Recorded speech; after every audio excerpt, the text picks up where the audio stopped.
kubera ko bazi ko batazanga wenda usanga muri diaspora kubera ko bazi ko batazahanwa no muri ibyo bihugu babamo bakwiza ingengabitekerezo ya jenoside. Kera mu Buholandi twigeze Federation ya football yigeze kudusaba ngo dushaka abanyarwanda bashobora kubaza umupira. Turabashaka tuza kubonamo umwana umwe w'umuhanga pe bagombaga kujya gushyana muri equipe nationale y'Abaholandi. Abantu bacu turamusura ndetse yemera kukinira igipe y'igihugu aza muri ambassade tumukorera ibyangombwa Ferwafa.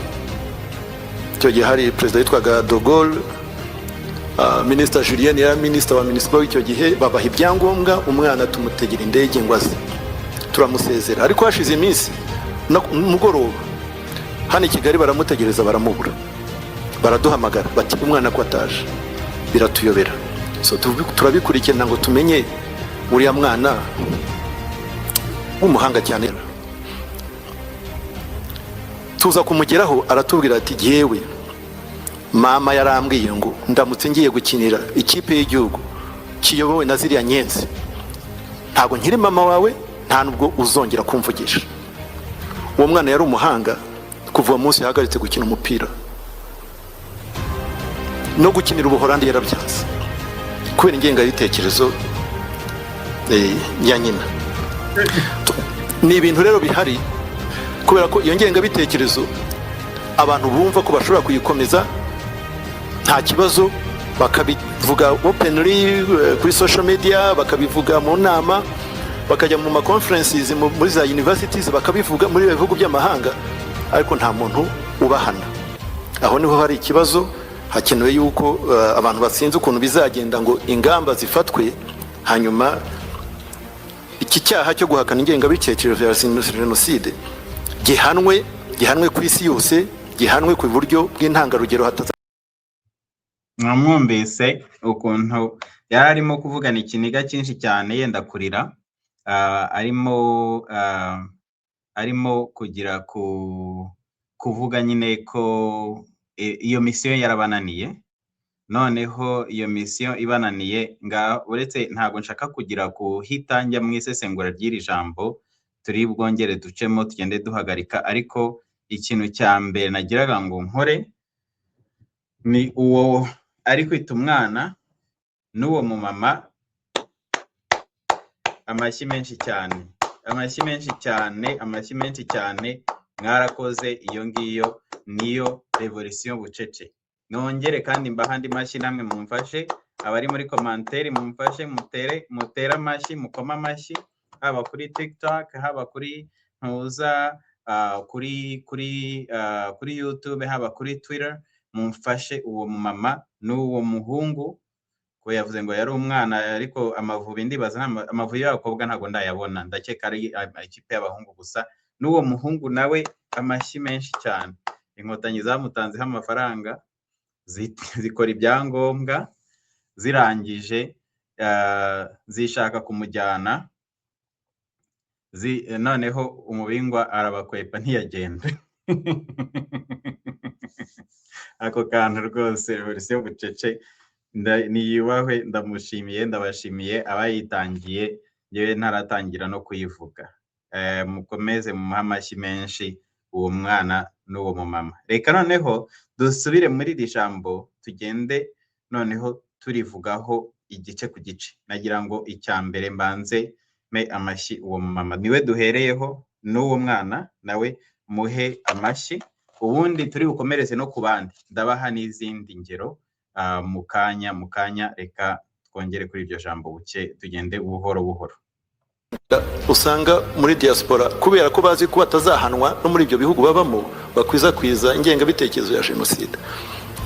Kera mu Buholandi twigeze Federation ya football yigeze kudusaba ngo dushaka abanyarwanda bashobora kubaza umupira.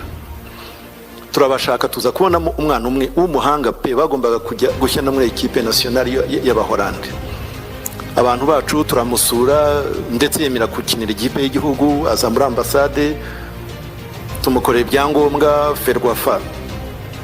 Cyo gihe hari president yitwaga De Gaulle, Minister Julien ya minister wa municipal icyo gihe babaha ibyangombwa umwana tumutegera indege ngwaze turamusezera. Ariko hashize iminsi abenshi bakurikira hano wenda mushobora kuba mudakurikira iby'umupira, reka mbabwire ko ibi ngibi Karabaranga arimo gukora bimeze nka bya bindi nka ya mbeba yabonye yamaze gufata Viagra cyangwa Viagra yarangiza ikavuga ngo yanjangwiri hehe ngo nyitere inda.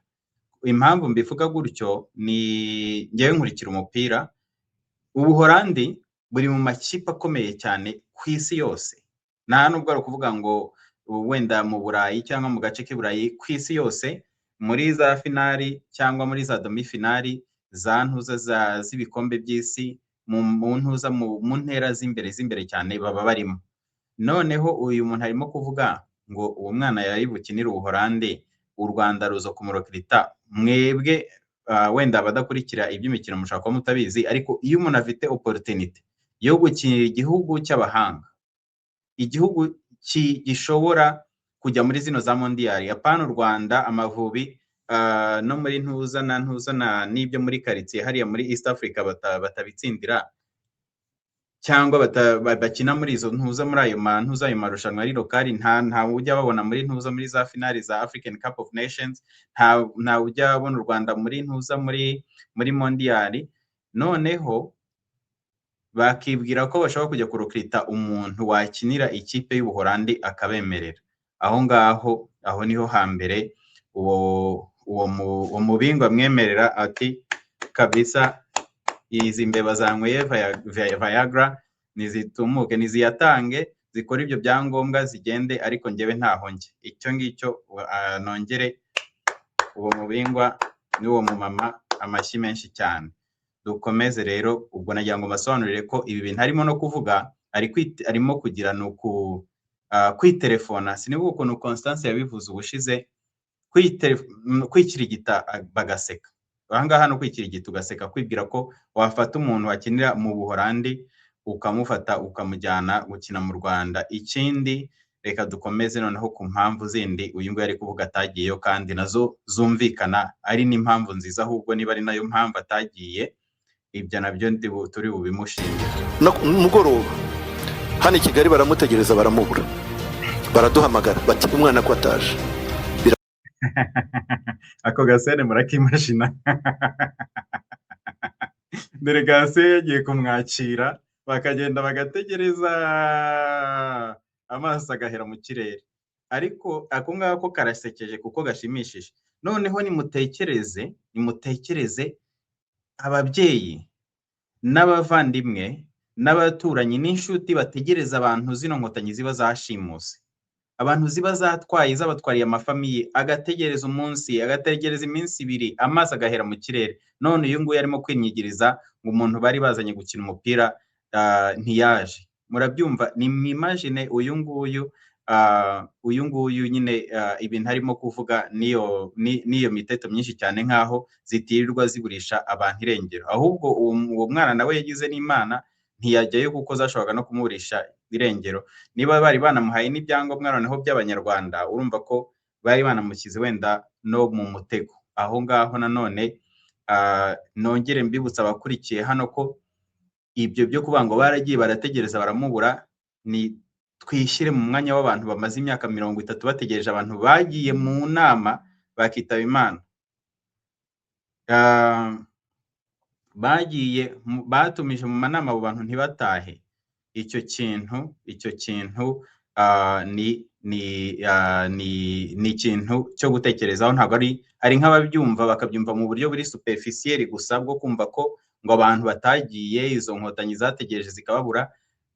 Niyo zababura, abantu baburira abantu babo mu Rwanda baba baburiwe irengero ngo zaje zirategereza, uretse ko kansekeje.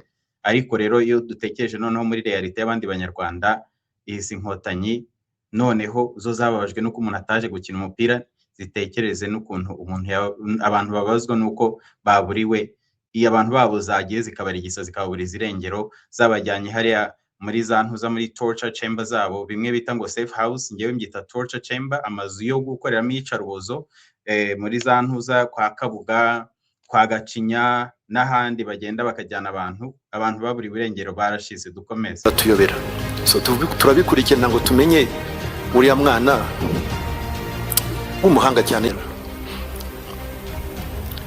tuza kumugeraho aratubwira ati yewe mama yarambwiye ngo ndamutse ngiye gukinira ikipe y'igihugu kiyobowe na ziriya nyenzi ntabwo nkiri mama wawe nta nubwo uzongera kumvugisha. Uwo mwana yari umuhanga. Mama mama warakoze cyane niba koko uwo mama yaranabivuze koko. Ibyo ngibyo niko izi nkotanyi tugomba kuziboyikota, kubera ko igihe cyose u Rwanda ari igihugu kiyobowe n'abicanyi, igihe cyose u Rwanda ari igihugu kiyobowe n'abicanyi, nta muntu ugomba kujya nayo talents, nta muntu ugomba kujya gukorera promotion, ibyo bita mu cyongereza babyita sports washing, donc gukoresha imyidagaduro, gukoresha siporo, gukoresha ibyo bintu bizamura ishusho yuko hari ibintu by'ibitangaza kugira ngo bibagize amabi n'ubwicanyi izo nkotanyi zikora. Uwo mumama avuze ati iki gihugu kiyobowe na ziriya nyenzi n'ujyayo ntago nkiri mama wawe n'iki, niba koko yarabivuze, ahubwo abamama benshi nabo bajye babivuga kugira ngo abantu baboyikote. Aho ngaho nanone ni revolution bucece, nibaza bishobora kuba bigenda byaranabaye, sinzi igihe yabereye ambasaderi, bishobora kuba byarabaye ntaratangira kuyivuga. Aho kuri TikTok barimo gukoma amashyi, barimo gushimira uwo mumama, na kuri YouTube naho abarebera kuri YouTube bo barabyibonera. Wenda nawe uwo mumama nawe bikurikira, nawe ndagushimiye cyane mama, niba warabikoze koko ndabigushimiye, n'uwo muhungu ndabimushimiye. Umunsi tuzahurira i Nyamirambo tuzazikonka cyangwa mu Gatenga. Dukomeze. Kuva uwo munsi yahagaritse gukina umupira. Umva ikinyoma. Ubwo se bakomeje kumukurikirana kandi yarababwiye ko adashaka kuza gukinira inyenzi. Mwumvise ubu ngo bagiye reba ukuntu ameze nk'ugiye kwiriza. Iki ngiki ni ikinyoma ahangaha kuvuga ngo yaretse gukina umupira. Umuntu uri kuri nivo yo gukinira Ubuholande ntabwo areka gukina umupira kubera ko yananiwe kujya gukinira u Rwanda. Ibyo ngibyo ni ukubeshya. Nabizi inkotanyi zaciye amaguru. Ikindi inkotanyi zirirwa zica abantu amaguru ni iki badashobora gukina. Naho zaciye ayo maguru arabakinira ku mbago.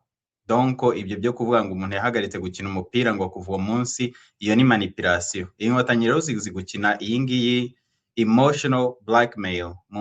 Mumfashe abazi kubisobanura, mumfashe. Ntago nzi emotional blackmail, ni chantage emotionnelle mu Gifaransa, ariko mu Kinyarwanda ntago mbizi. Dukomeze. No gukinira Ubuholandi yarabyanze kubera ingengabitekerezo ya nyina. Ni ibintu ngo no gukinira Ubuholandi yarabyanze, ni mu nyumvire. Umva iki kinyoma, icyo kinyoma cyujuje ibyangombwa. Dukomeze. Rero bihari kubera ko iyo ngengabitekerezo abantu bumva ko bashobora kuyikomeza nta kibazo, bakabivuga openly kuri social media, bakabivuga mu nama, bakajya mu conferences muri za universities bakabivuga muri bihugu by'amahanga, ariko nta muntu ubahana. Aho niho hari ikibazo. Hakenewe yuko abantu batsinze ukuntu bizagenda ngo ingamba. Muribuka ikiganiro nabacishirije ejo bundi ndimo kubereka ukuntu umunyamakuru twagiye muri interview, hamwe nagombaga nahuriye na Tam Dahiro ntuza Rudatsimburwa Gasuna, zagiye zirimo guharabika zivuga ngo ne kujya guparticipa. Ni ibingibi nibyo arimo, ni nk'ibyo arimo kuvuga ngo abantu barabivuga muri za university, n'iki hose tuzajya tubivuga, uretse no kuri social media. Ahantu hose dufite micro, ahantu hose dushobora kuvugira, tuzajya tuvuga ubwicanyi bw'inkotanyi, tuzajya twerekana amabi y'inkotanyi, tuzajya twerekana ko Kagame ari umudiktateri, ni Hitler wa Afrika, inkotanyi n'abanazi. Ni murebe uyu munazi urimo kwiriza hano, umunazi ngo ni Karabaranga. Ni mudukomeze bazifatwe, hanyuma iki cyaha cyo guhakana ingengabitekerezo ya jenoside gihanwe ku isi yose, gihanwe ku buryo bw'intangarugero. Okay, reka duhagarikira aho ngaho iyi video. Icyo nayivugaho nuko ibintu arangirije avuga ngo icyo cyaha gihanwe ku isi yose. Ibyo nibyo tugomba gukorera inkotanyi aho ziri hose. Ibyaha zakoze zigikora, ubwicanyi zikora, nta cyaha kirimo kuvuga, nta n'icyaha kirimo kwanga kujya gukorera abicanyi. Ibyo bintu ntabwo ari icyaha. Reka rero nongere mbasabe iyindi nshuro imwe, noneho tujye no ku bandi, mbahe n'izindi ngero, mumfashe duhe uwo mumama n'uwo muhungu amashyi menshi cyane, muyashyire muri komanteri, amashyi menshi cyane, namwe mugire icyo mubivugaho kuri komanteri. Abo kuri ntuza kuri TikTok nabo bari kuvuga ngo mama yubahwe, ngo good job, donc ngo nuko akoze neza. Nanjye iyo niyo gahunda umuntu wese, kimwe nk'uko ntabwira umuntu ngo nagenda asimbukire mu ruzi, kimwe umuntu wese nzi nkunda cyangwa se ntanamukunda ushaka kujya gukorana no gukorera promotion ziriya nkotanyi, ako kanya ngewe namubwira nti inama nakugira ni ukutabikora. Byanze bikunze umuntu yihitiramo, ariko iyi nama ngewe aho ngaho niko bimeze. Rero iyo blackmail, iyo emotional blackmail yo kuvuga ngo urakinira igihugu, daboro abantu daboro, igihe cyose izi nkotanyi zikica abantu tugomba kuziboyikota. Igihe cyose izi nkotanyi zigishimuta abantu tugomba kuziboyikota. Igihe cyose izi nkotanyi ngo amashirufaya kuri TikTok, igihe cyose izi nkotanyi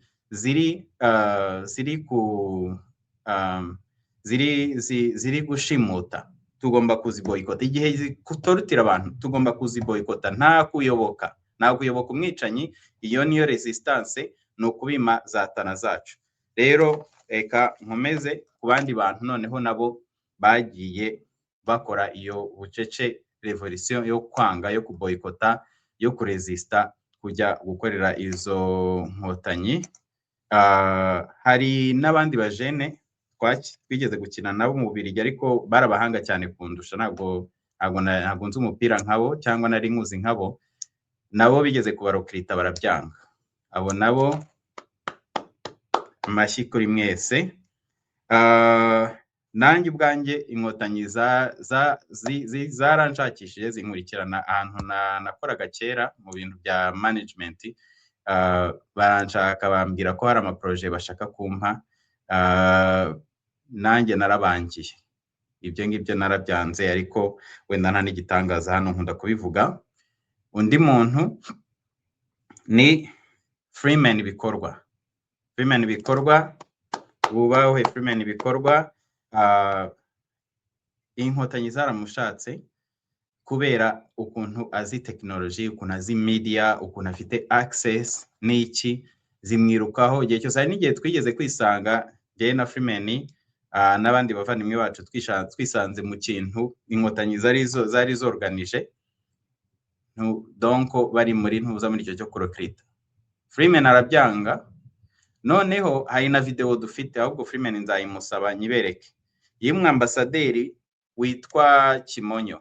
Menyeri James Kimonyo, ntago nibuka izina rye. Afite umujinya mwinshi cyane, arimo gutonganya. Icyo gihe ari gutonganya Freeman cyane, ngo mwabyana mwe kwera iki mwigeze nk'abantu b'Abanyaburayi, abantu bose muragenda mukabaha ijambo n'iki byose.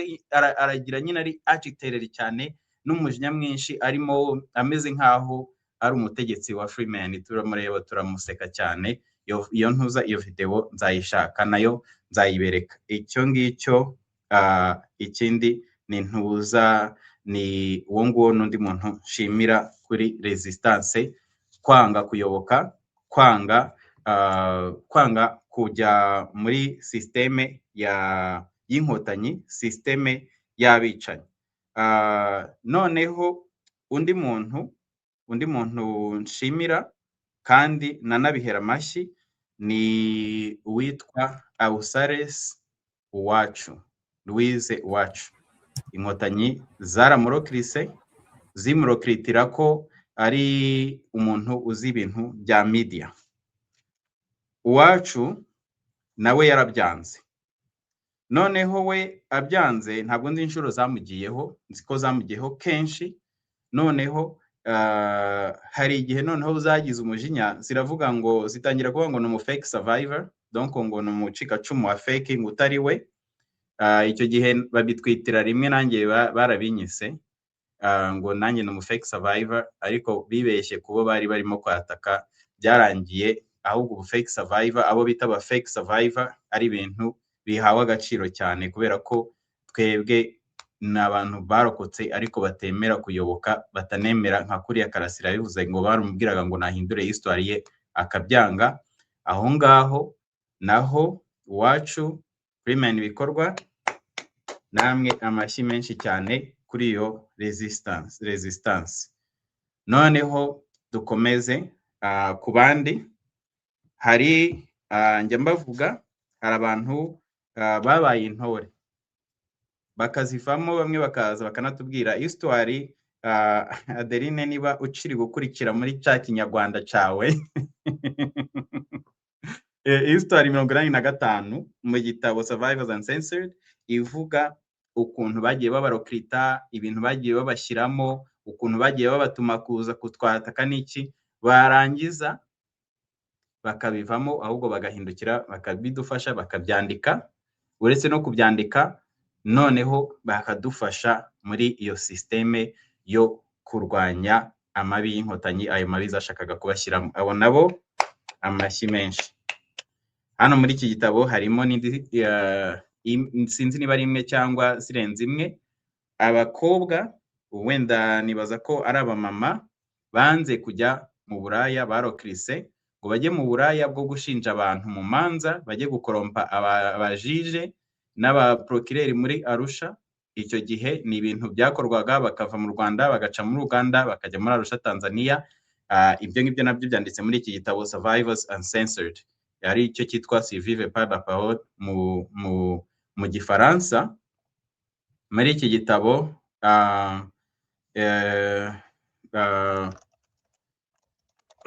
mu Gifaransa nuko cyitwa Survivre par la parole, baretse nzajya mbereka n'ishusho yacyo.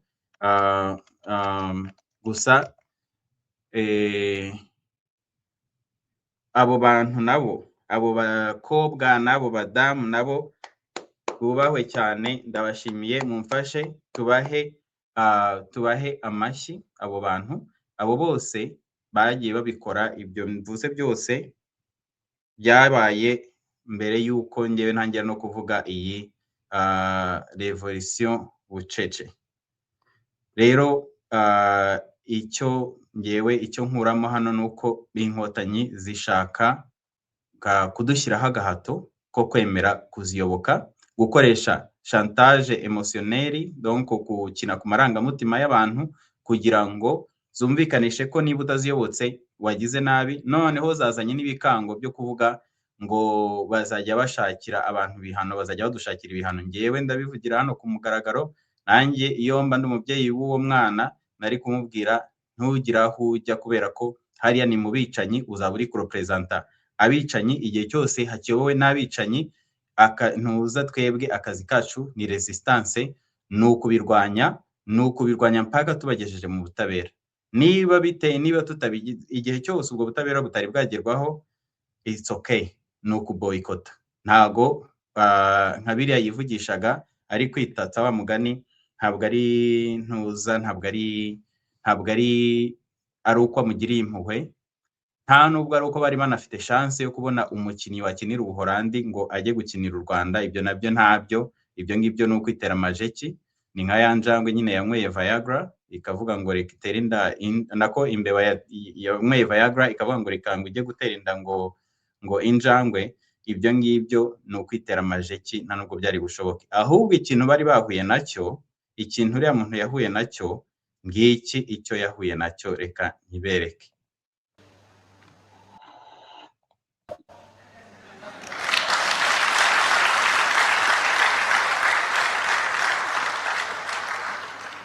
Pressure hano. Village Rugwiro Production. Pressure hano. Pressure hano.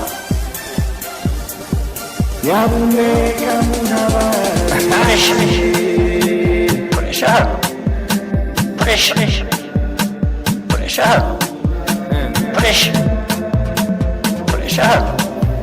Pressure hano.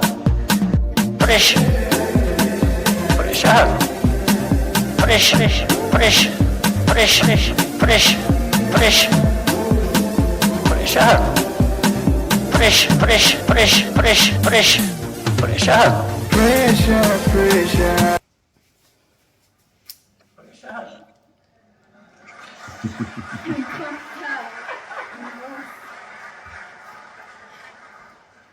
Pressure. Pressure. Village Orgulho Production. Pressure. Pressure.